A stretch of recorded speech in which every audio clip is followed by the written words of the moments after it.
Tonight, the urgent call from the cockpit moments before a small plane crashed near a Toronto high school. Can you make it to the airport? Negative.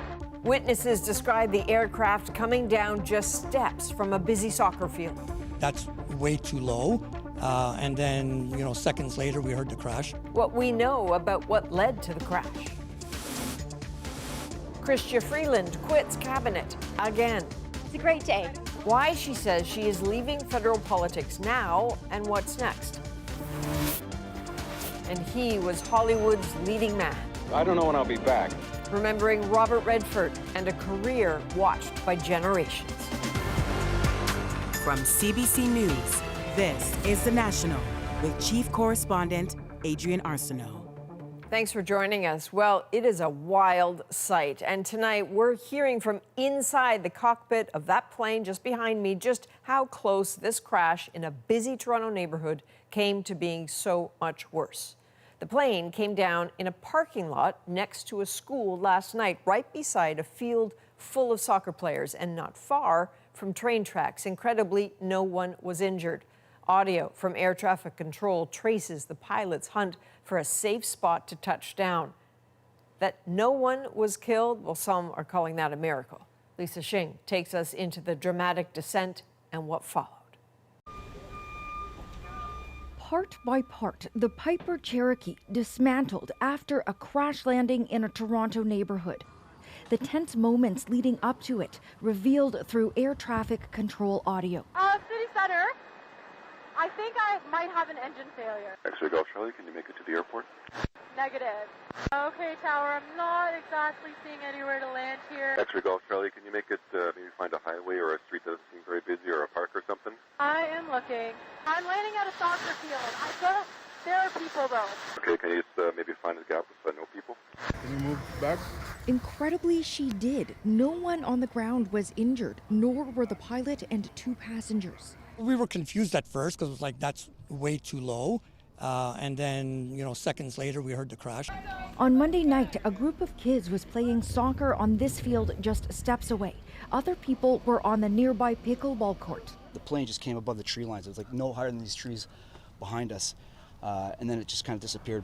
Witnesses described the small plane virtually silent before it came down, taking down a chain-linked fence. We were very lucky, thinking that the pilot must have had some really great senses and skill. According to the Transportation Safety Board, the plane was headed from Orillia, Ontario to Toronto's Billy Bishop Island Airport when it experienced engine failure. This man says he spoke to the pilot afterwards. She was so worried about her friends. She said, you almost killed my friends. And so I just sort of grabbed her. I said, you did an amazing thing. This part of Toronto is densely populated. It's urban. There's a school here. That's where the kids were playing soccer. There are houses and apartment buildings. There's also a dog park right here. All the more amazing, nobody was injured. Experts say it's unusual for a plane's engine to fail, especially if it's undergone the proper inspections. Flying over a city where you're not within gliding distance of a place to land is a calculated risk. Most people take it frequently, but as long as the engine keeps running, there's generally no problem. The Transportation Safety Board says it's now assessing whether it needs to do a full investigation. And Adrienne, we now know the pilot got the plane through a website called Flight Club, which helps pilots rent privately owned planes. That's interesting. And as I understand it, CBC News spoke with the rental company. What did they say? So Flight Club says it's cooperating with authorities. The pilot says she's not yet ready to speak with media. We know, as for responsibility, that a pilot would be responsible for safety inspections before a flight, while the owner in charge of maintaining a plane and its engine. Okay, it's good to know. Lisa Shing, thank you. You're welcome. One of the most prominent and arguably consequential members of the federal Liberal Party is poised to exit politics. Chrystia Freeland is leaving cabinet and says she doesn't intend to run in the next election. Ashley Burke with what role she's taking on instead. The Prime Minister walking Chrystia Freeland out of her last cabinet meeting after she resigned. Freeland saying few words in front of the cameras. It's a great day. Thank you. But more in writing. I do not intend to run in the next federal election. After 12 fulfilling years in public life, I know that now is the right time for me to make way for others and to seek fresh challenges for myself. There's a little bit of sadness to see her move away from this place. Sunny ways, guys, sunny ways. A fixture on the Liberal front bench since 2015, she served as the Ministers of Foreign Affairs, Finance, and as Deputy Prime Minister. I think that Chrystia is a great Canadian who broke a lot of barriers. She was our first female finance minister. But she's also faced criticism over the years, including being viewed by some as out of touch with Canadians' cost of living concerns. 9 months ago, Freeland abruptly resigned from Justin Trudeau's cabinet, then ran to replace him. I think part of her legacy will be bringing down Justin Trudeau. She also renegotiated a NAFTA deal and tussled with Donald Trump. She was terrible, actually. She was a terrible person. Slava Ukraini! She's drawn the ire of Vladimir Putin, too, landing on Russia's sanction list after repeatedly taking aim at Putin for invading Ukraine. President Putin has made a grave and historic error. Now the Prime Minister's asked Freeland to serve as Canada's new special representative for the reconstruction of Ukraine. She's visited Ukraine, knows the president, and has rallied Canadians to help. She knows the country, she has respect of Ukrainian people, so I can't think of anything better than for her to be doing that. But the Conservatives' leader accuses Freeland of running away. She's probably trying to get out of town and as far away as possible before this disastrous November budget comes in. Sources say this is Freeland's personal decision and that she met with the Prime Minister about it a month ago. She also wrote in her letter she's not leaving to spend more time with her family or because the burden of public office is too much to bear. And Ashley, we're learning more about when she's going to be leaving. Yeah, Adrienne, sources tell CBC News and Radio Canada she will resign soon as an MP, but a date hasn't been chosen yet. They also said her new role to help Ukraine will be just one of the tasks she plans to take on. For now, Dominic LeBlanc is taking over her internal trade duties and Stephen McKinnon her transport file. All right, Ashley Burke in Ottawa. And we now have a date for the federal budget. The finance minister announcing in the House that it will be presented on November the 4th. This is going to be a generational investment in our future. We're going to build this country, Mr. Speaker. The Liberals have already said the budget will include a substantial deficit as it spends big on defense, housing, and major projects. It's also asked departments and ministers to find some savings. New numbers from Statistics Canada show the annual inflation rate rose last month. It increased slightly to 1.9% in August, which is just below the Bank of Canada's 2% target. This is the 5th consecutive month the Consumer Price Index has been below that mark. Senior business reporter Peter Armstrong is here to break down the numbers. What's interesting to you in them? Well, that they back up, I think, how people feel. That, if you feel like the price for essentials is going up, you're certainly not wrong. And it's the old usual suspects. Gasoline prices up on a monthly basis, food prices up yet again.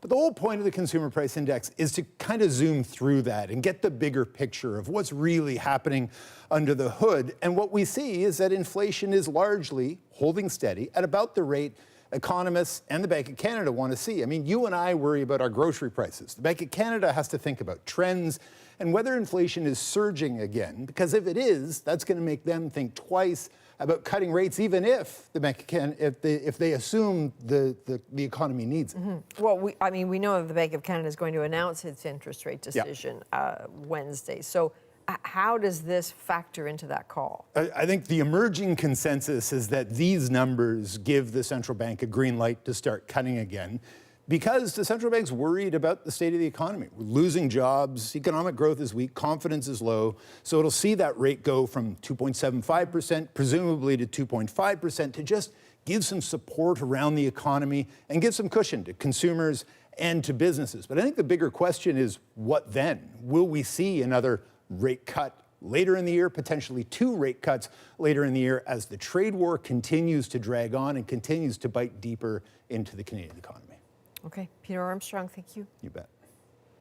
As Peter mentioned, food prices represent one of the key factors still driving inflation, and a new report says that is contributing to rising food insecurity right across the country. Nicole Williams now on how Canadians are trying to cope. This food bank in Orillia, Ontario is busier than ever. Tell me what we're looking at here. What is this? So we're expanding our fridge and freezers. Bigger fridges, a bigger kitchen.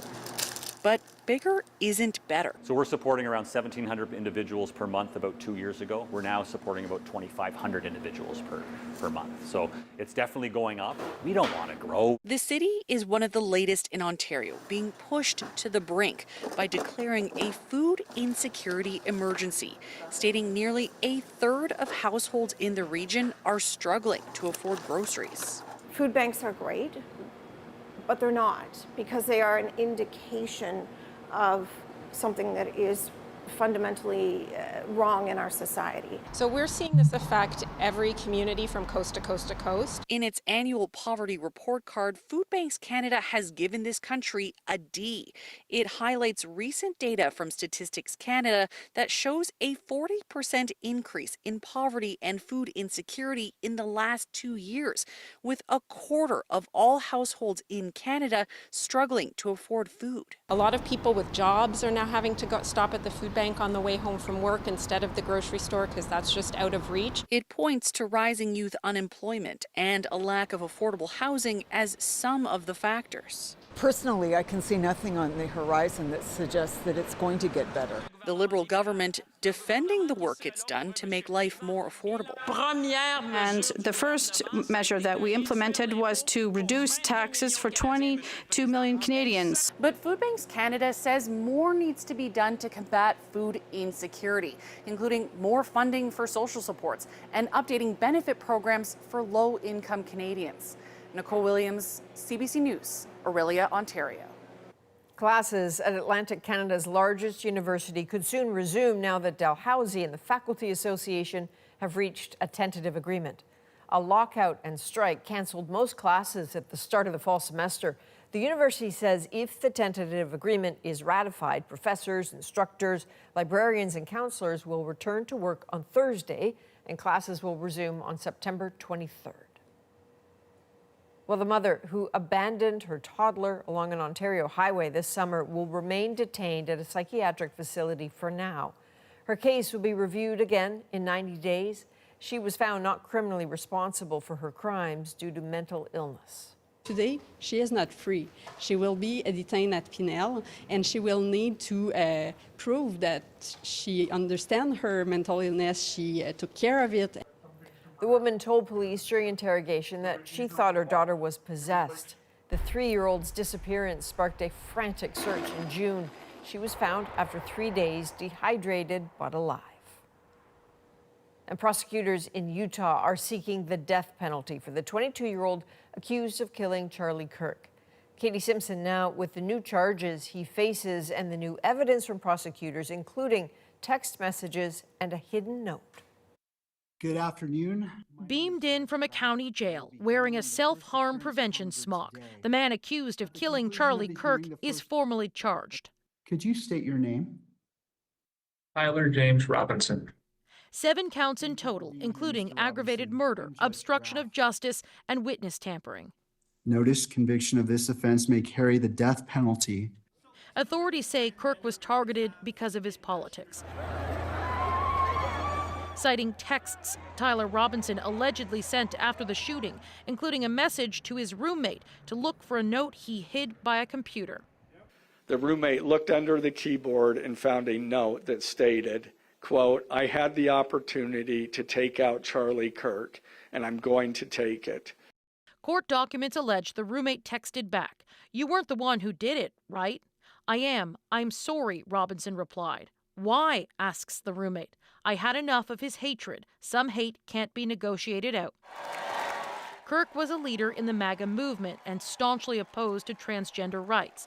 Robinson was dating his roommate, who is undergoing a gender transition. Most of the violence is on the left. Donald Trump is citing Kirk's murder as reason to investigate left-wing groups he says are funding political violence, though nothing yet suggests there's organizational involvement in this case. Social media posts celebrating Kirk's death also under examination by the Trump administration. The president supporting a crackdown on what he sees as hate speech, lashing out when asked about it. should probably go after people like you because you treat me so unfairly. It's hate. You have a lot of hate in your heart. Authorities allege Robinson had been planning the shooting for a little over a week and have additional DNA evidence found on the trigger of the rifle they believe is the murder weapon. Katie Simpson, CBC News, Washington.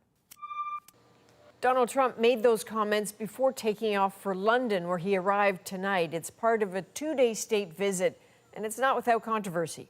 King Charles will host the U.S. President and First Lady tomorrow, but tonight, protesters projected these images on the walls of Windsor Castle, including Trump alongside Jeffrey Epstein. An independent UN-backed inquiry says Israel is committing genocide against Palestinians in Gaza. Israel is denouncing the report. As Chris Brown shows us, this comes as Israel's military pushes deeper into Gaza City. On the same day, an Israeli cabinet minister proclaimed Gaza is burning. A UN-commissioned inquiry said Israel is committing genocide. The ongoing genocide in Gaza is a moral outrage and a legal emergency. The panel of experts say the scale of civilian deaths, including more than 18,000 children, the deliberate blocking of aid, repeated forced displacements, and the destruction of a fertility clinic for Palestinians all adds up to genocide. The panel says Israel's most senior leaders, including Prime Minister Benjamin Netanyahu, are directly responsible. These deaths are not accidents. They are not collateral damage. They are the direct consequence of a military strategy of saturation bombing and scorched earth.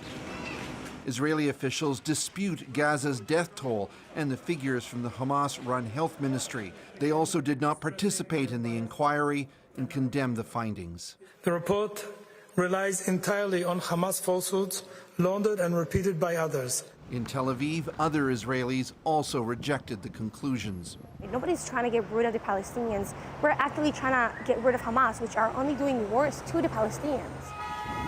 As they watched a long procession of displaced families stream out of Gaza City, many Palestinians say the UN report is coming too late to change anything for them. Where is the decision to arrest Netanyahu, says Muhammad Ali. Why haven't they arrested him yet? What are they waiting for? The report comes as Israel's army launched its ground assault on Gaza City, much of which was already in ruins. The IDF says their goal is to kill Hamas's remaining fighters and to free Israeli hostages, although within the IDF there are reportedly grave doubts about the operation. The panel does not officially speak for the United Nations, which has not used the term genocide, although it is now facing pressure to do so. Widespread horror at Israel's conduct in Gaza has prompted some European nations to impose arms embargoes or threaten cultural boycotts. Benjamin Netanyahu has said Israelis need to prepare for more isolation as he's not changing course. Chris Brown, CBC News, London. Radio-Canada is apologizing tonight after a reporter used anti-Semitic language during a broadcast. It says she's now relieved of her duties. Elisa Serret was reporting from Washington about American policy in the Middle East. The Center for Israel and Jewish Affairs in Quebec condemned the comments, saying the public broadcaster should take concrete steps to ensure anti-Semitic remarks are kept off Canadian airwaves. In a statement, Radio-Canada said these unacceptable comments violate Radio-Canada's journalistic standards and practices and in no way reflect the opinion of the public broadcaster. We recognize that these comments have offended many viewers. We sincerely apologize to them and to the Jewish community. Well, Hollywood has lost an icon. Robert Redford has died at the age of 89. He was a man who put his money and his life into what he believed in. From lead roles in major pictures to leading the way for independent filmmakers, how Robert Redford helped shape the industry. Massive cuts and major policy changes are transforming the top U.S. public health agency. I think there is shock, really, that it's gone this far. The push for Canada to become more independent. And a Jays rookie breaks a record, bringing his dad to tears. You're just living through your son. We're back in 2 minutes.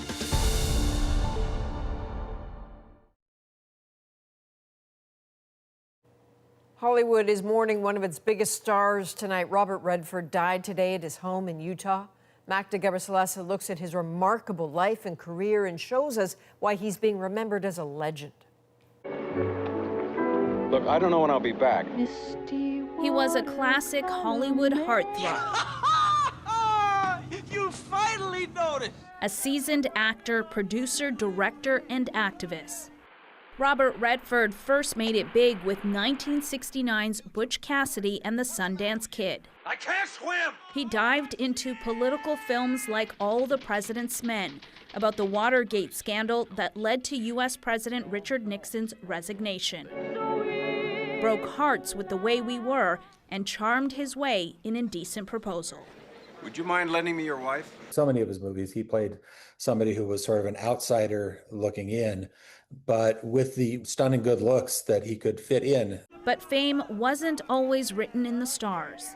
The idea of being an actor had never been in his game plan. Born in Santa Monica in 1936, after being kicked out in college, he wanted to be a painter and came to France and Italy and, literally sat in the streets trying to sell paintings. He enrolled in drama school, made it on Broadway in 1959, and eventually Hollywood. Redford also stood out as director. 3 ordinary people. Winning an Oscar for his first feature film, Ordinary People. An advocate for independent films, he founded the Sundance Institute and Film Festival in Utah, where he made his home, and where he died surrounded by those he loved, according to his publicist. He felt that art could not only change, but could actually be the catalyst for change. He also shed light on climate change and Indigenous rights. He was a man who put his money and his life into what he believed in. In a statement, another one of his many co-stars, Meryl Streep, said one of the lions has passed. Rest in peace, my lovely friend. Magda Gabrisalasa, CBC News, Toronto. As the Trump administration reshapes public health policy in that country, scientists say other countries need to step up now. We don't know right now how reliable Americans will be as partners. Why the stakes are so high, especially in Canada. A village in Gatineau built for the homeless out of shipping containers. Maybe I'll be okay. Maybe I'll change. How it's helping some make the move to a permanent place. The National breaks down the stories shaping our world. Next.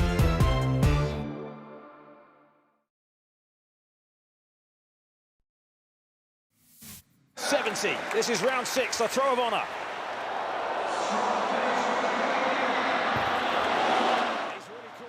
Look at that. Canada's Ethan Katzberg has done it again, winning gold in the men's hammer throw at the World Athletics Championships in Tokyo. He also topped the podium at that event in the Summer Olympics in Paris. His win comes after Canada's Cameron Rogers won gold in the women's hammer throw. She also won gold in Paris. Well, several immigration lawyers say their clients are getting some unusual responses from Canadian officials. And in some cases, they don't make sense. As Shayna Luck tells us, that is raising concerns about technology being used to process applications faster. Chandni Ajwani and Jay Dave married in 2023. She's a Canadian citizen who lives in Montreal. He's an Indian citizen. They applied for spousal sponsorship long-term, and in the meantime, a visitor visa. What was more important was both of us staying together. Their visa application was rejected for lack of funds, but the couple says they both submitted proof of good incomes. There was anger, I'm not going to lie. Their immigration consultant is a former immigration officer. She says she's getting more refusals she thinks are poorly considered. Officers have a lot of pressure to do a lot of decision extremely fast, and that's when these problems occur. IRCC has a backlog of more than 900,000 cases, and it's faced pressure to process cases quickly. But recently, in an open letter, immigration lawyers say they're getting decisions that make no sense, and linking that to some tech meant to speed things up.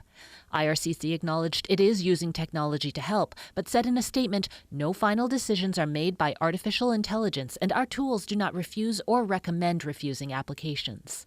This Toronto immigration lawyer points to an applicant who was refused for not submitting a birth certificate, except, he says, it was included.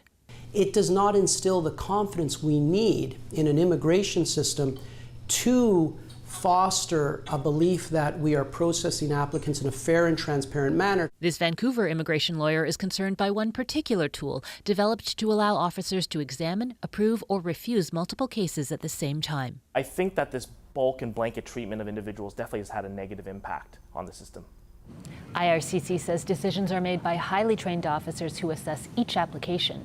As for Ajwani and Dave, they asked for their case to be re-examined. I know that's not how Canada functions. Like, our immigration system is quite fair. And the IRCC changed its decision on review. Shayna Luck, CBC News, Halifax. Now it's time to dig deeper into the stories shaping our world. A national housing crisis leaving the most vulnerable struggling to survive. Once you're in, it's a hard time to get out. The unique community bringing new hope. But first, there's a lot of trouble at CDC, and it's going to require getting rid of some people. Led by a controversial cabinet secretary, funding cuts and firings at the U.S. Centers for Disease Control. Some worry the institution is getting sick. Nisha Patel breaks down how changes at the CDC are being felt here in Canada. For years, it's been the most trusted public health institution in America and the world. This is probably the most turbulent time in the CDC's history. Now the U.S. Centers for Disease Control and Prevention is in crisis. There is disarray at the CDC tonight. Top officials are resigning en masse. There are serious concerns tonight about the Centers for Disease Control. Over the past 6 months, the Trump administration axed half the agency's budget, laid off hundreds of employees, and removed 17 experts on the National Vaccine Advisory Team. There's a lot of trouble at CDC, and it's going to require getting rid of some people. Secretary of Health Robert F. Kennedy Jr. was grilled by senators from both parties about the CDC shakeup. You said you're going to empower the scientists at HHS to do their job. I'd just like to see evidence where you've done that. He said his changes will fix a broken agency. Critics say he's the one breaking the system by pushing an anti-vaccine agenda. Sir, you're a charlatan. That's what you are. Experts around the globe are alarmed by the developments, including Toronto Dr. Fahad Razak, who chairs Canada's new National Advisory Committee on Science. It's not just the severe job cuts, it's the misinformation right from the very top of the agency directorship. I think there is shock, really, that it's gone this far. Razak relies on CDC data every day to inform public health policies here.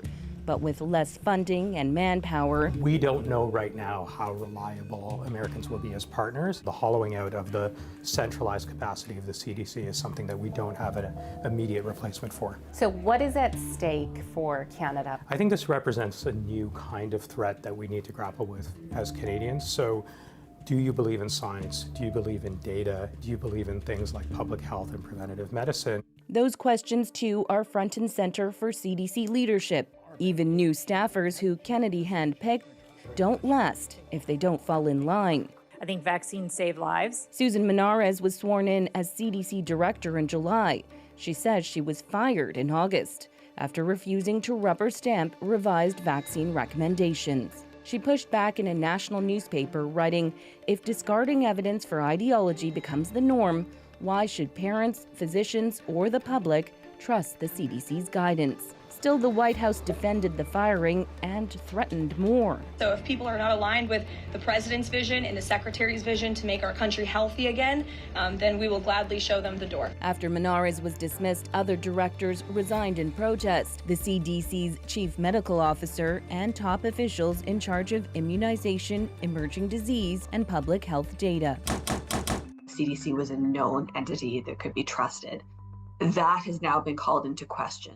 Dr. Shannon Charlebois, editor of the Canadian Medical Association Journal, says the CDC is being eroded at a critical time.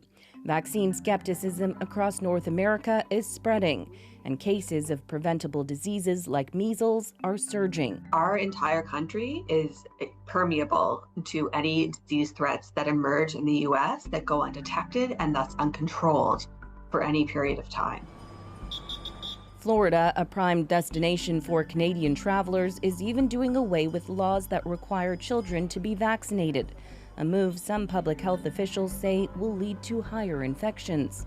Charlebois warns Canada needs to strengthen its own disease tracking.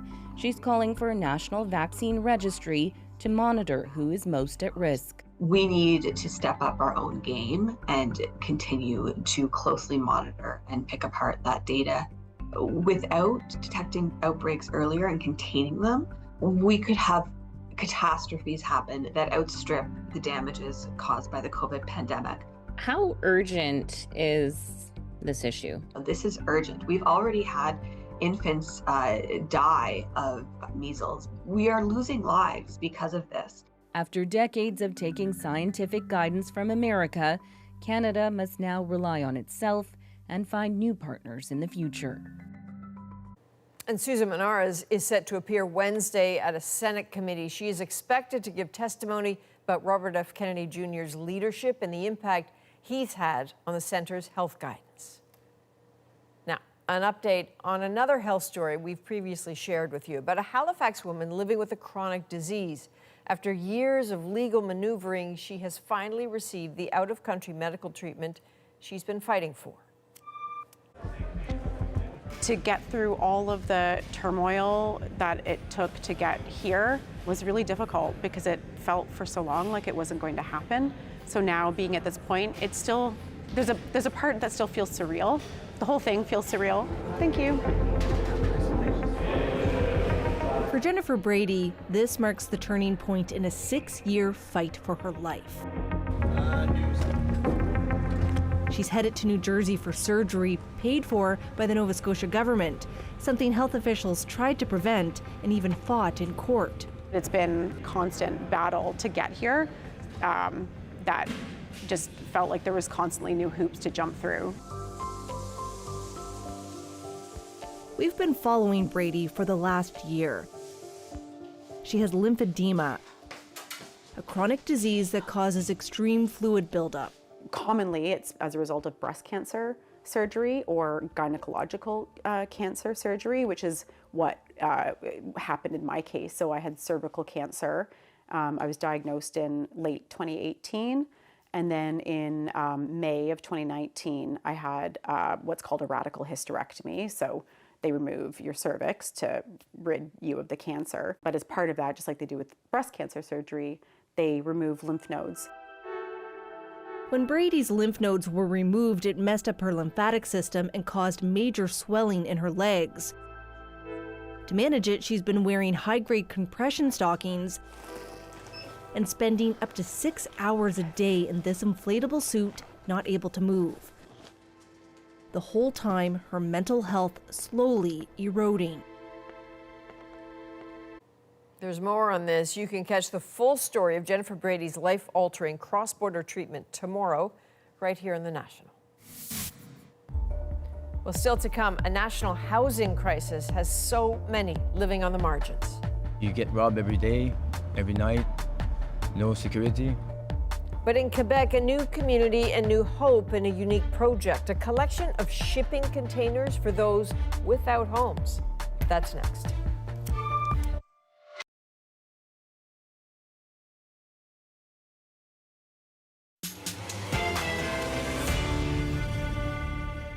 A village in Gatineau, Quebec, drawing the attention of cities across Canada, combating homelessness.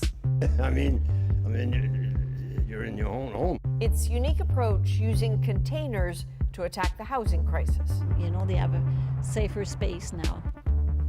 Omar Debeghi Pacheco brings us inside village transition to meet the people who call it home.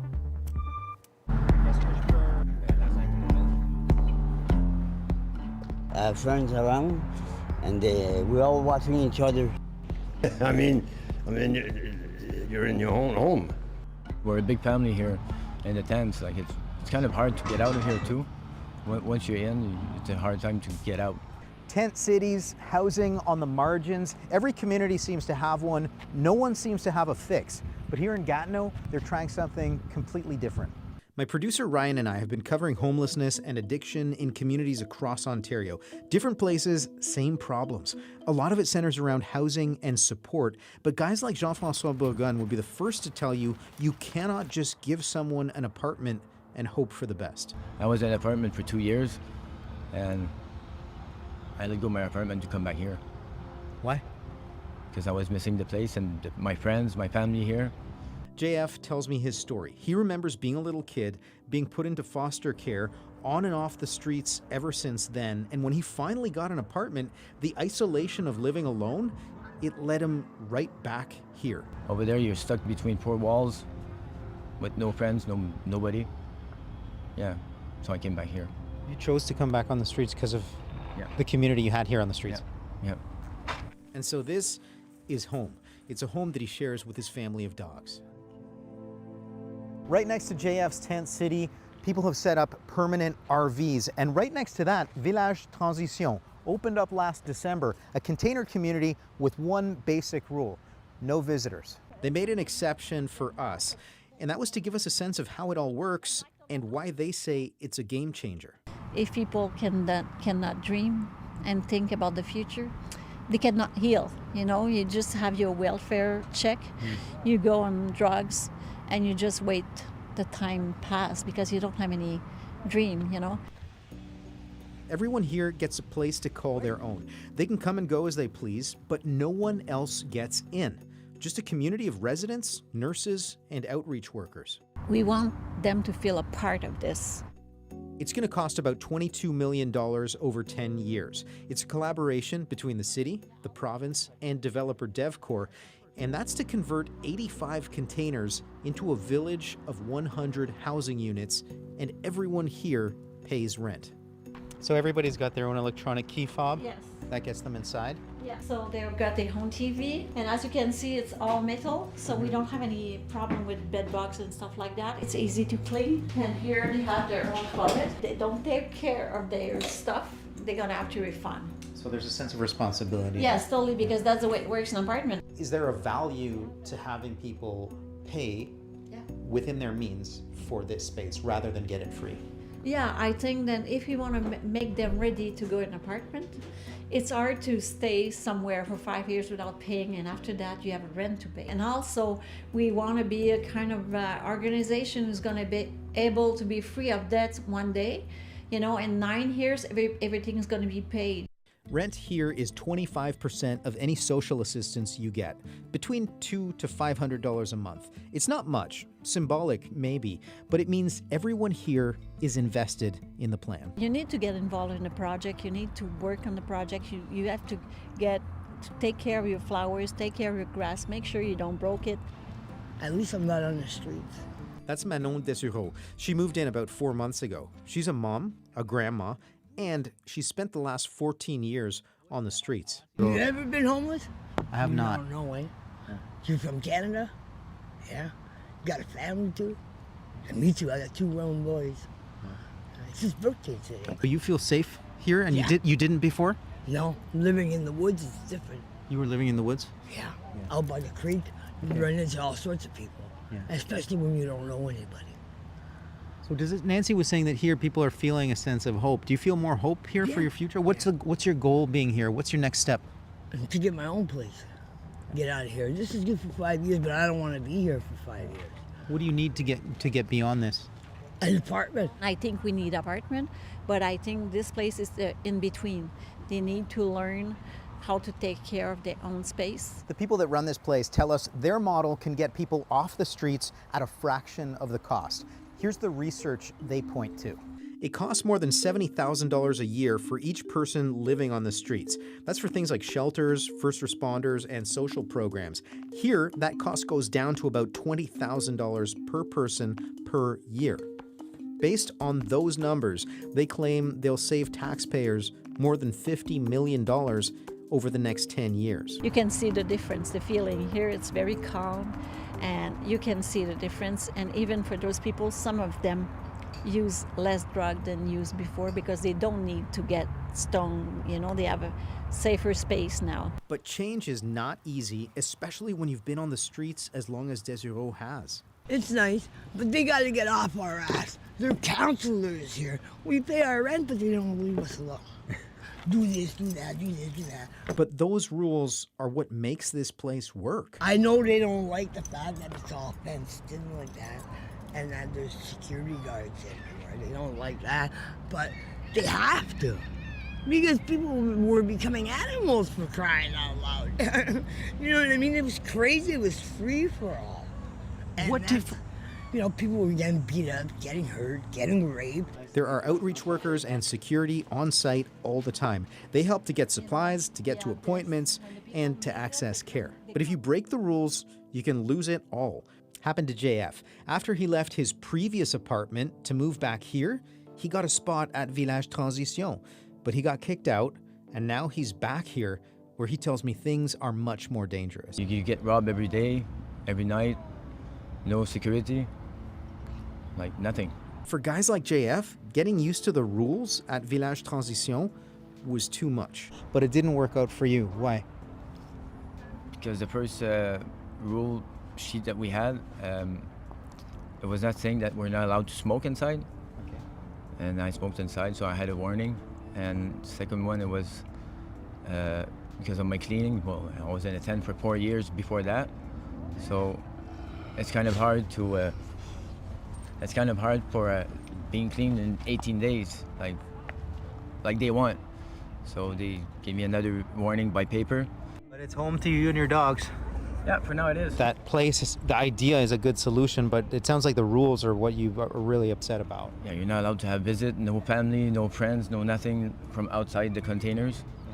Yeah. And yeah, it's very sad. As we're talking to JF, we bump into Eric Saint-Jean. It's like half foot in jail and the other on the street. His sister's inside Village Transition. It's like a place like you can relax and nobody gonna bug you. Here, so many people bug me there. He's wondering if it might be the bridge that he needs. Maybe I'll be okay. Maybe I'll change, you know, like maybe it could be a solution for me. But I want to try it, you know. It's a new concept, and it's going to be the residents who are the real test of whether it is working. Nancy knows not everyone will be able to adapt, but most have. Some have already moved out of here and into their own apartments. When you look around at all this, what do you feel? I feel proud and tired. Tired because you spent the last 5 years trying to convince developers and government officials that this dream of hers could actually get off the ground, and now she's got some runway to prove that it can succeed. So, Omar, with this model taking root in Gatineau, is it your sense that we're going to see this in other places? Yeah, places like Montreal and Quebec City are already in meetings with Nancy Martineau. She runs the place. She says they're interested in learning from their experience because those cities have already started building their own container housing, and it's something that other communities are looking at as well. But it's not without skepticism. Advocates warn about what happens when we let developers, in this case DevCorp, who's put out that loan, have such a big stake in a social issue like housing, and if it puts them in a conflict of interest when they negotiate with municipalities. All right, thanks for this, Omar. That's Omar Debegui-Pacheco reporting from Ottawa. Next, a proud father's reaction to his son's Major League debut. I just know how hard he has worked, and it is paying off. A performance that moved him to tears in our moment.